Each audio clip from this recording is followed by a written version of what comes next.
విదర్భ దేశాన్ని భీష్ముకుడు అనే రాజు పరిపాలిస్తుండేవాడు. ఆయనకు రుక్మధరుడు, రుక్మబాహుడు, రుక్మకేశుడు, రుక్మనేత్రుడు అనే 5 కుమారులు, రుక్మిణి అనే ఒక కూతురు ఉన్నాయి. వారందరికీ రుక్మిణి చెల్లెలు. ఆమె శ్రీ మహాలక్ష్మి అంశతో పుట్టింది.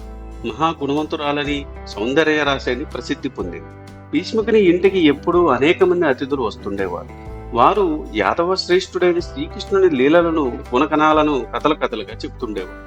అవన్నీ వినడం వల్ల రుక్మిణికి బాల్యంలోనే శ్రీకృష్ణుని మీద అభిమానం ఏర్పడింది. పెద్ద అయ్యేసరికి అది ప్రేమగా మారింది. మాధవుడికే తాను భార్య కావాలని రుక్మిణి గట్టిగా నిర్ణయించుకుంది. రుక్మిణీదేవి అందచందాలను గురించిని, గుణగణాల గురించిని శ్రీకృష్ణుడు కూడా విన్నారు.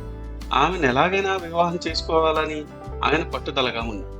అయితే పెద్ద అన్నగారైన రుక్మి మాత్రం తన చెల్లెలు రుక్మిణిని చేది దేశపు రాజైన శిశుపాలుడికి ఇచ్చి వివాహం చేయాలని నిశ్చయించాడు. అన్నగారి నిర్ణయం రుక్మిణీదేవికి దుఃఖం కలిగించింది. వెంటనే తనకు ఆప్తుడైన పురోహితుడు అగ్నిజ్యోతనుడిని పిలిచి శ్రీకృష్ణుడు తన ప్రేమను తెలియజేయమని ప్రార్థించింది. ఆయనకు రకరకాల బహుమానాలు, కానుకలు ఇచ్చి ద్వారావతికి పంపించి, ద్వారావతి చేరుకున్న అగ్నిజ్యోతముడు కృష్ణుని కలుసుకుని రుక్మిణి పక్షాన ఆమె చెప్పమన్నీ చెప్పాడు. మాధవ దేవుని మీద రుక్మిణి గల ప్రేమానురాగాలను పోచపుచ్చినట్లు వివరించాడు. రుక్మిణి నిర్ణయాన్ని గురించి కూడా చెప్పాడు. కృష్ణ, నువ్వు అతిలోక సుందరుడు, లీలా మానుస స్వరూపుడవైన నిన్ను శ్రీదేవి తనకు తానే వరించింది. అందుకే రుక్మిణి నీ చరణాదశ అయ్యింది.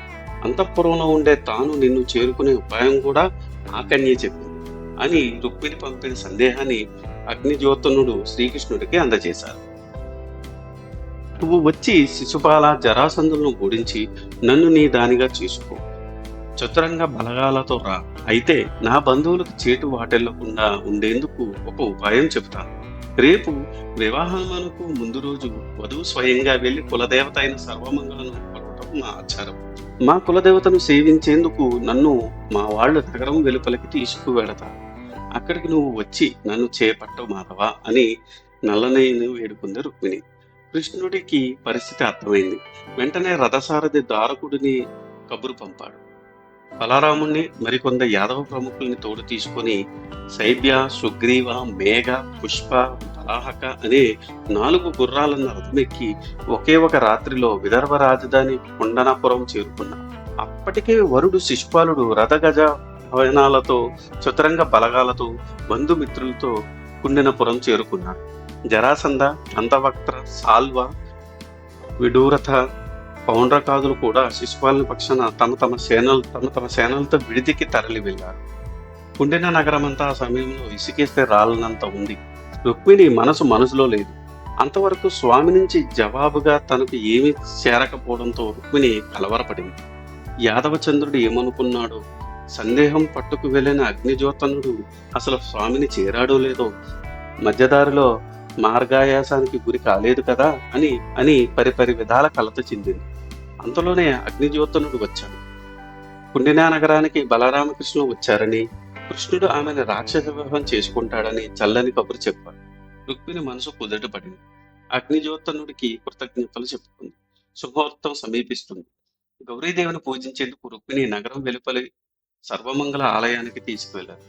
అక్కడ ఆలయంలో ఉన్న ఆది దంపతులకు ఆమె పూజలు చేసింది. శ్రీహరిని భర్తగా పొందే అదృష్టం కలిగి చేయి తల్లి అని గౌరీదేవుని మొక్కుకుంది. శ్రీకృష్ణుడు మనసులో నిలుపుకొని ఆలయం నుంచి బయటకు వచ్చింది. ద్వారగా సమీపంలో శ్రీకృష్ణుడి దివ్యరథం కనిపించింది. దాన్ని చూసే ఆమె ఆనందంతో సిగ్గుతో తల వంచుకుని మెల్లగాటు అడుగులు వేసింది.